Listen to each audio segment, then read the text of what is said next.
Bom, o tema, acho que do dia hoje não pode deixar de ser a Bolívia. Eu peço para o senhor fazer uma avaliação. Como é que o senhor avalia o que aconteceu na Bolívia nesses últimos dias, que culminou com esse golpe que teve no domingo? Bom, primeiro fazer um comentário, porque quando vocês me convidaram, eu supus que o tema do dia fosse a libertação do Lula, né? Aliás, vocês me convidaram até antes, mas de qualquer maneira havia expectativa. Vamos chegar lá.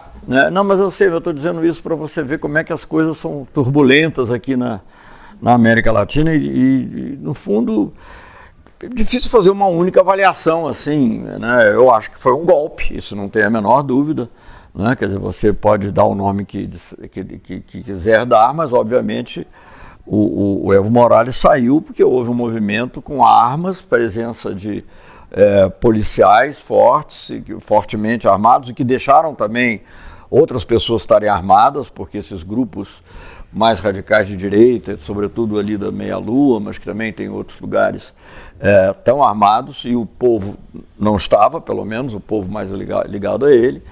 E, finalmente, as próprias Forças Armadas, ao se declararem neutras, na verdade, elas propiciaram, na realidade, forçaram que o Evo renunciasse. O que é mais ainda chocante, porque o Evo, depois do processo, eu não vou entrar no mérito do processo eleitoral, porque também não conheço, mas digamos, ele ganhou com uma boa distância. A dúvida que havia era se ele tinha ganho no primeiro turno ou não, se teria que haver uma segunda volta, mas que ninguém discutiu assim, que houvesse uma fraude brutal, enfim, e ele próprio pediu auditoria da OEA, o que revela, o que é até curioso, porque o Evo é muito esperto, muito sábio, e no entanto, pedir a auditoria da OEA é até uma certa, você poderia dizer até uma certa ingenuidade, porque mesmo antes de sair eu já sabia qual seria o resultado. Seja como for, ele pediu, a OEA disse que houve irregularidades, não chegou a dizer que eu saiba que suficientes para determinar uma total reviravolta, mas provavelmente para pôr em dúvida a vitória do primeiro turno. E recomendou então novas eleições e ele aceitou. Ele convocou novas eleições. Então não há nenhum pretexto para você dizer, não, estamos tirando o presidente porque ele está fraudando. Não, ele aceitou novas eleições. Quer dizer, quem poderia dizer, quem poderia confirmar se o voto popular era por ele ou não, era o povo, numa eleição. Então não há dúvida que houve um golpe, há um ódio muito grande, um ressentimento muito grande. Eu vivi com isso em 2008. Quando houve aqueles referendos autonomistas, e eles falavam até, eram referendos autonomistas quase que secessionistas, e se falava inclusive na possibilidade da ameaça à integridade territorial da Bolívia, né? E eu digo que eram quase secessionistas, porque só para dar uma ideia, havia inclusive propostas para ter alfândega interna. Foi preciso dizer que o Mercosul jamais aceitaria, não negociaria, coisas assim desse tipo. Enfim, eu estou dizendo isso só para dizer que isso tem uma história, vem de longo tempo, vem do tempo da opressão, vem de um longo tempo de opressão das populações indígenas, dos mais pobres. O Evo fez muito pelos indígenas, fez muito pelas mulheres, estava lendo agora um número, é o terceiro país com o maior número de mulheres em parlamento no mundo, não é na América não, na América Latina não, no mundo. Enfim...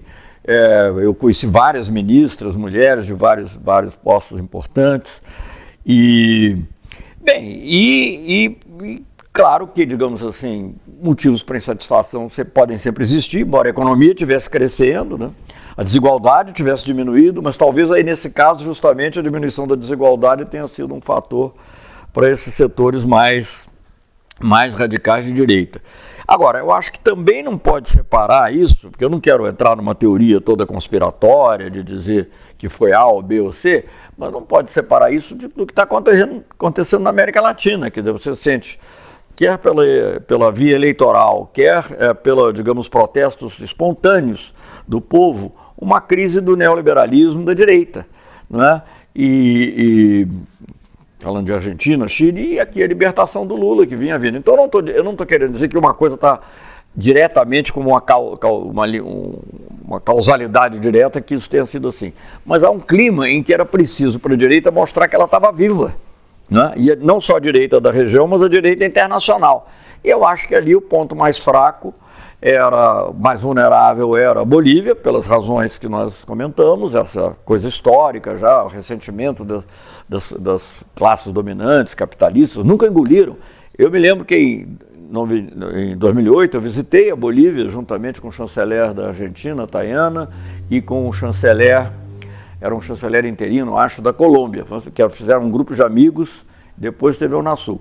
E o Evo, na conversa particular, pessoal que eu tive com ele, que durou muito tempo, ele falou, não, querem tumbar el índio. Né? Então, eles nunca aceitaram que um índio verdadeiro, autêntico, não era, né, que fiel às suas...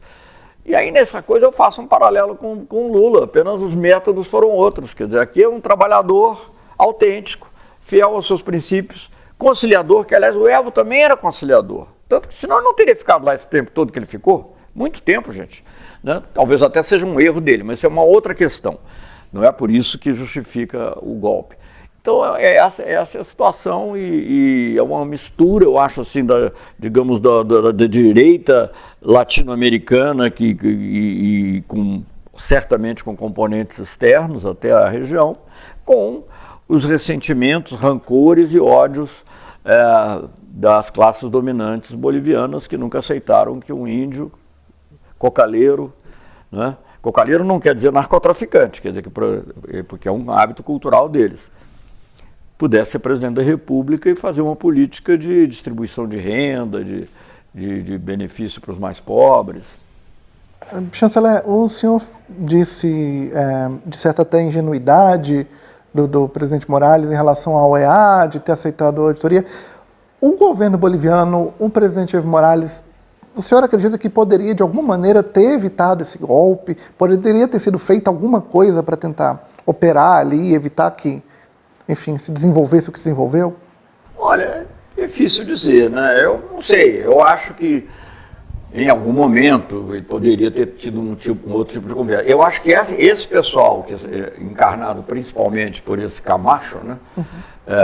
Esqueci agora o primeiro nome dele. Luiz Fernando Camacho, que esse pessoal não quer conversa, entendeu? Não quer conversa, foi o mesmo pessoal que tentou. Eu conheci, dessa vez que eu estive lá na Bolívia, eu parei também, o meu avião, que era o avião da FAB, fez a escala em Santa Cruz, aproveitei para ter conversas no aeroporto com os líderes também da direita, porque tinha que ter para tentar.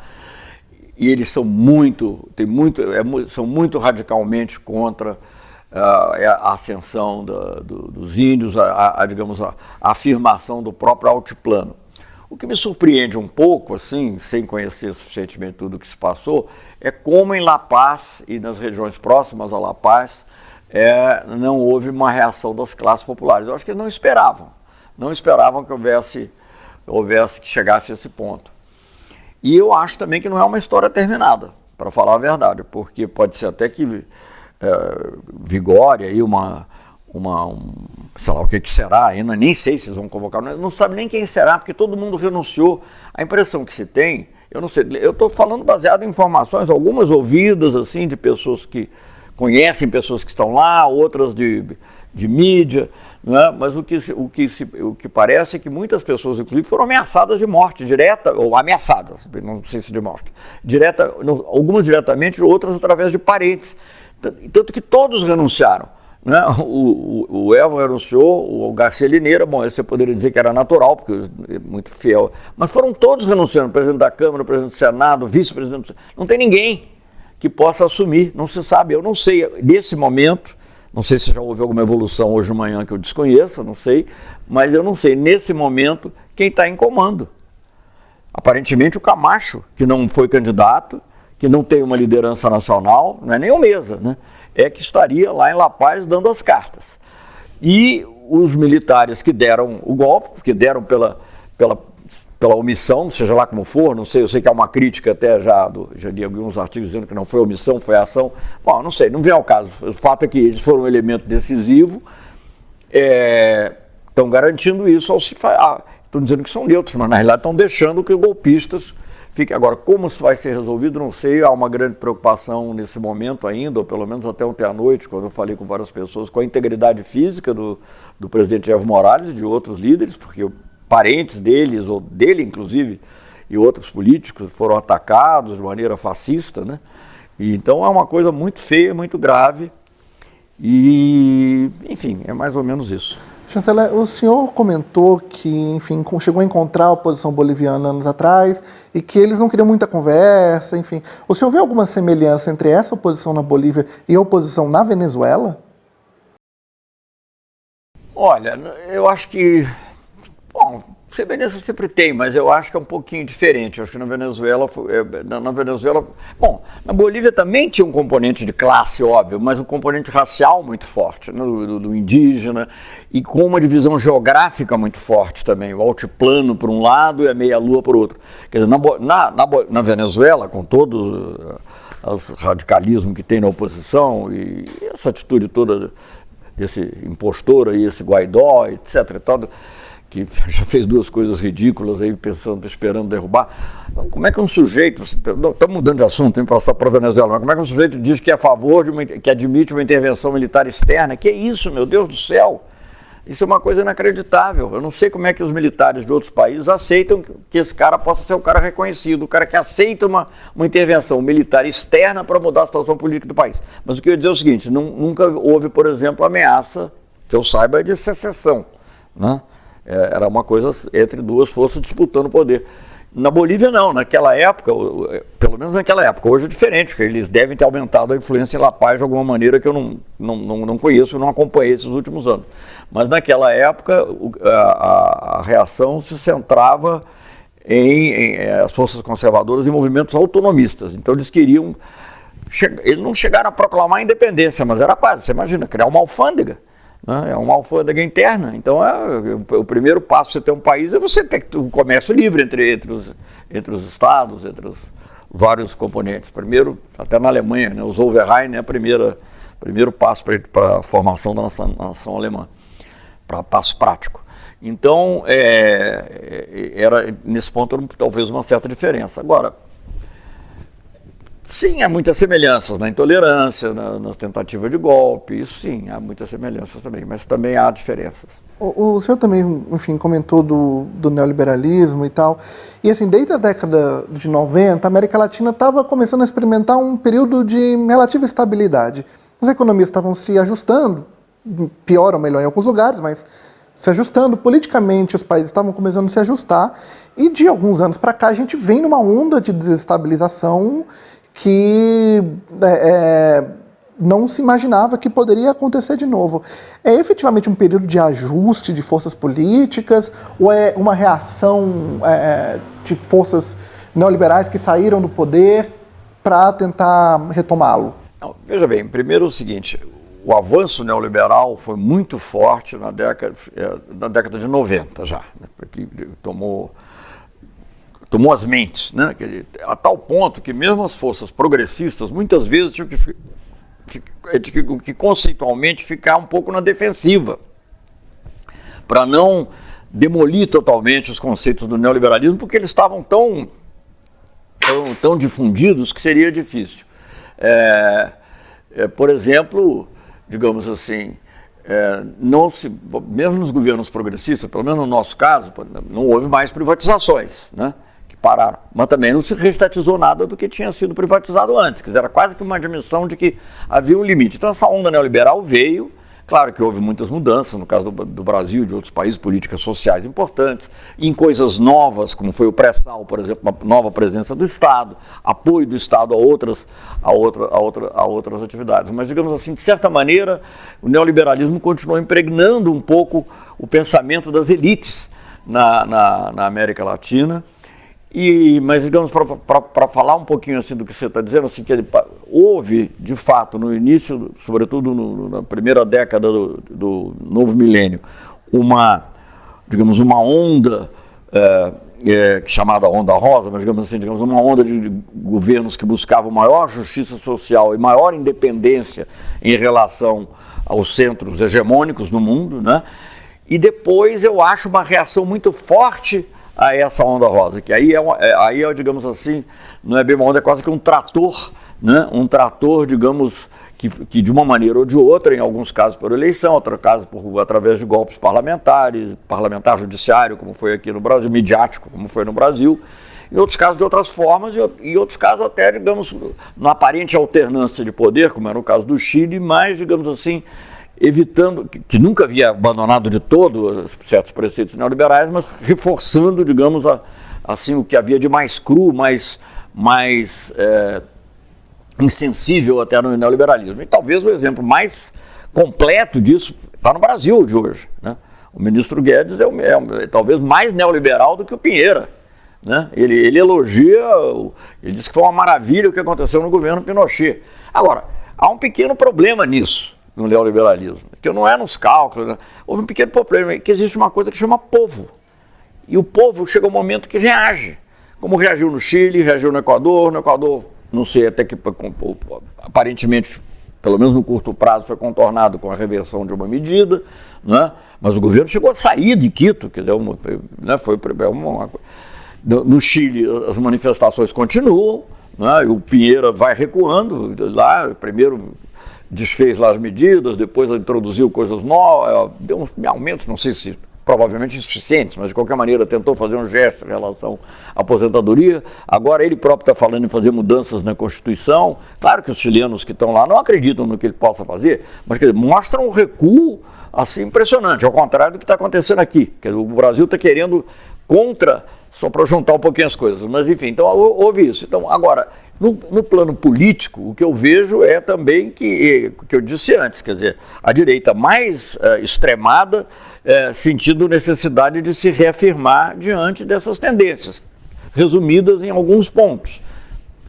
A eleição do Alberto Fernandes, o movimento no Chile principalmente, no Equador também, mas no Chile principalmente pela repercussão política mais provável, pelo nível de politização também da população, e a libertação do Lula, que não deixa de ser uma reação a esse sistema judiciário, mediático aí que propiciou o golpe. Então eu acho que isso tudo, não é isso que criou o golpe na Bolívia. Lá havia também, há coisas locais, mas acho que as coisas se juntaram. E não sou eu que estou, de certa maneira, assim, tirando do ar. Veja bem, o Steve Bannon, né, como eu disse, ele botou a impressão digital dele nisso tudo com relação ao Lula, ao dizer que ele não disse que tem que ter um golpe, não sei, mas ele lamentou muito que o Lula voltasse à cena política, porque ele é como é que é a palavra dele? O ícone, né? Poster boy, ele disse assim, da esquerda no mundo, aliás, disse ele. Que, aliás, tem razão, da esquerda democrática.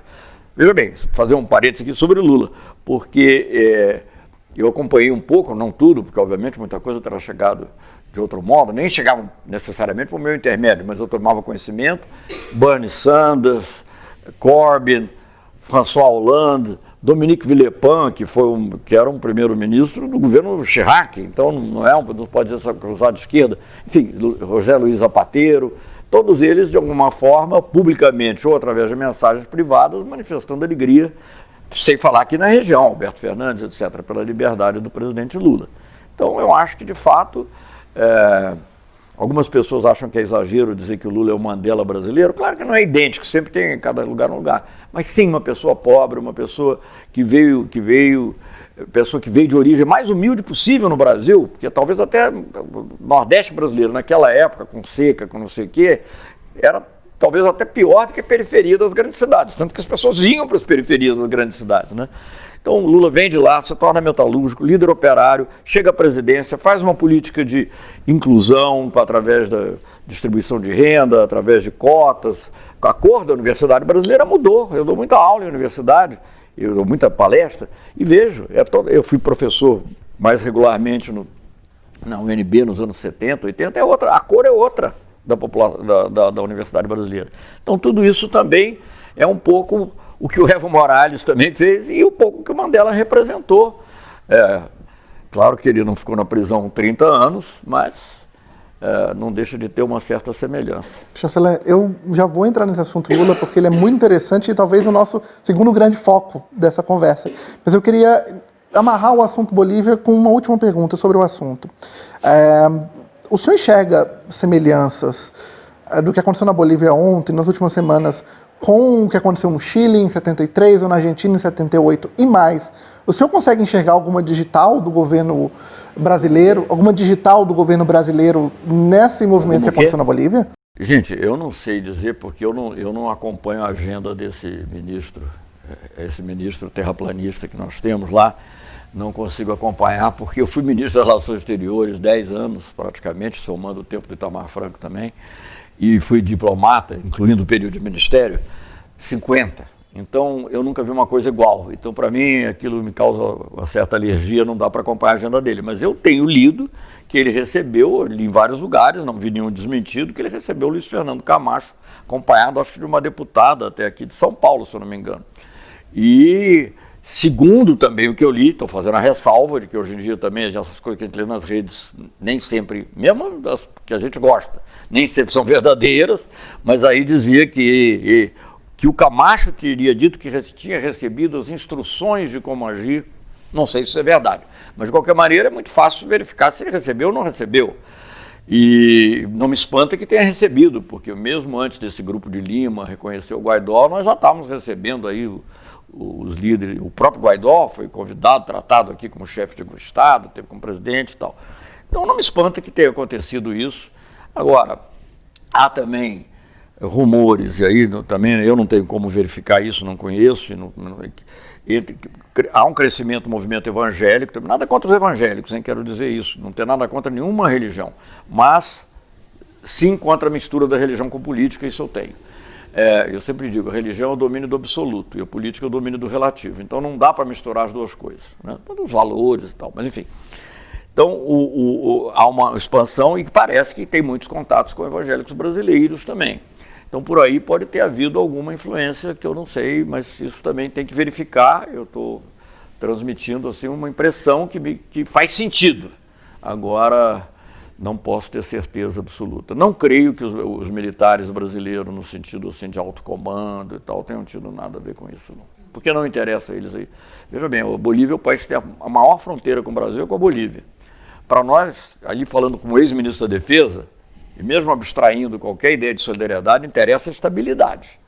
Uma coisa instável na Bolívia não interessa ao Brasil de jeito nenhum. O senhor falou de Bernie Sanders, o senhor falou que o Dominique de Villepin falou sobre a liberdade do Lula. O que a liberdade do ex-presidente modifica no jogo político internacional?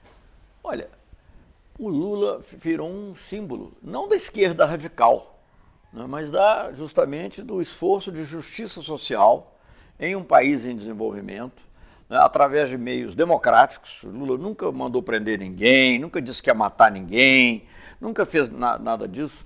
Ele hoje em dia revela a indignação em relação ao processo da justiça dele, com razão, mas ele sempre agiu de maneira democrática, e não é só uma coisa do Lulinha Paz e Amor, não, ele agia politicamente com o sentido de que está governando um país que é um país complexo, né? E eu acho que, embora, claro que ele privilegiasse os trabalhadores, ele sabia que não podia governar só para os trabalhadores, tinha que governar para o conjunto do povo brasileiro, e fez isso. Né? Fez isso. E graças a isso o Brasil assumiu uma posição de destaque no mundo. Eu até recebi, assim, de graça, elogios que no fundo se devem ao Lula, porque era muito fácil ser chanceler do Lula, era muito fácil, porque o Brasil era requisitado, as pessoas todas queriam sair na foto com o Lula, e não era só a esquerda, não, a direita, o Chirac, que é direita pensante, né? Claro que extrema-direita não, mas o Chirac, o Bush veio aqui, botou o capacete da Petrobras na cabeça, gente. Eu nunca pude imaginar isso. Eu que sou velho, antigo, o do petróleo é nosso, etc. Enfim, então o Lula tinha essa respeitabilidade. Depois da prisão, ele virou um símbolo do que é a luta por uma justiça social.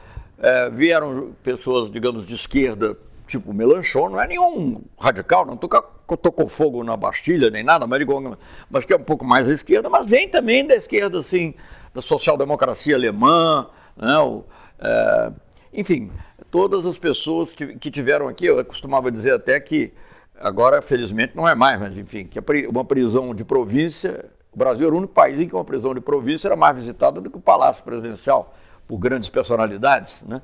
Noam Chomsky, e as pessoas mais diversas, né, que você menciona. Então, eu acho que ele virou um símbolo.